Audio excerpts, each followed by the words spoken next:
सोचिए, एक नेता जो भीड़ से दूर रहता है, भाषण नहीं देता, ताली नहीं बजवाता, पर जब काम करता है तो पूरी दुनिया उसे नोटिस करती है। भारत में जहां ज्यादातर नेता शोर मचाते हैं, वहां एक आदमी था जो खामोश था, पर उसकी खामोशी ही उसका सबसे बड़ा हथियार बनी। 24 साल तक उसने ओडिशा को ऐसे बदल दिया जैसे कोई सर्जन बिना चीखे ऑपरेशन कर दे और किसी को पता भी ना चले कि बीमारी कब ठीक हो गई। पर हर चुप्पी के पीछे एक राज छिपा होता है। क्या आप उस राज को जानना चाहेंगे? ये कहानी नहीं है, ये एक जवाब है उन लोगों के लिए जो सोचते हैं, बिना शोर मचाए क्या वाकई कुछ बदला जा सकता है? दोस्तों, अगर मैं आपसे कहूं, एक ऐसा नेता जिसने कभी भीड़ में खड़े होकर भाषण नहीं दिया, किसी को खुलेआम ललकारा नहीं, लेकिन फिर भी उसने चुपचाप एक पूरे राज्य का भविष्य बदल दिया, तो आप क्या कहेंगे? ये कोई कहानी नहीं है, ये हकीकत है नवीन पटनायक की, एक ऐसे नेता की जिसकी राजनीति में शोर नहीं था, सिर्फ मकसद था।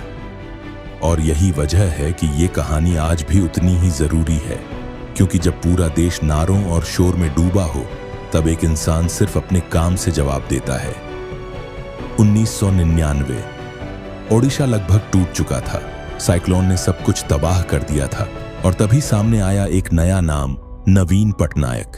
एक नया चेहरा, एक अनजान नेता, अंग्रेजी ज्यादा, उड़िया कम, लेकिन इरादा पूरी तरह साफ था। सेवा करना, बिना आक्रामक राजनीति के, बिना वोट बैंक की होड़ में पड़े।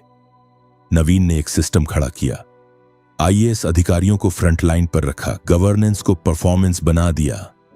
2001 मिशन शक्ति की शुरुआत हुई। ओडिशा की महिलाएं सिर्फ घर नहीं, अब अर्थव्यवस्था भी संभालने लगीं। 70 लाख से ज्यादा महिलाएं एक जमीन से उठी क्रांति में बदल गईं, और ये सब हुआ बिना बड़े बड़े विज्ञापनों या भाषणों के। जब देश भर में कर्ज माफी की राजनीति चल रही थी, ओडिशा में आया कालिया, डायरेक्ट कैश ट्रांसफर। छोटे किसानों को सम्मान और स्थिरता मिली, और ये सब डिजिटल, पारदर्शी तरीके से। पानी आया, ओडिशा तैयार था, हजारों लोगों को सुरक्षित निकाला गया, कोई बड़ी जानहानि नहीं हुई। यूनाइटेड नेशंस तक ने कहा यह एक वैश्विक मॉडल है, लेकिन नवीन सिर्फ इतना बोले, हमने अपना कर्तव्य निभाया। एक और नाम सामने आया, वीके पांडियन, आईएएस अधिकारी, नवीन के विश्वास पात्र, जनता के बीच घूमने वाला अफसर। लेकिन जहां भरोसा होता है, वहां सवाल भी उठते हैं। 2024 में राजनीति ने रुख बदला।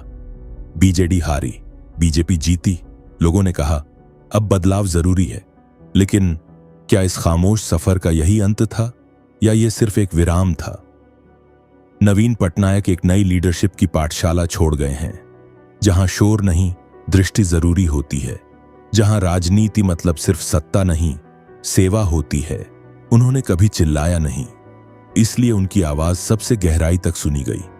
उन्होंने लीडरशिप का एक नया शब्दकोश लिखा, जिसमें सिर्फ एक शब्द बार बार आता है, काम।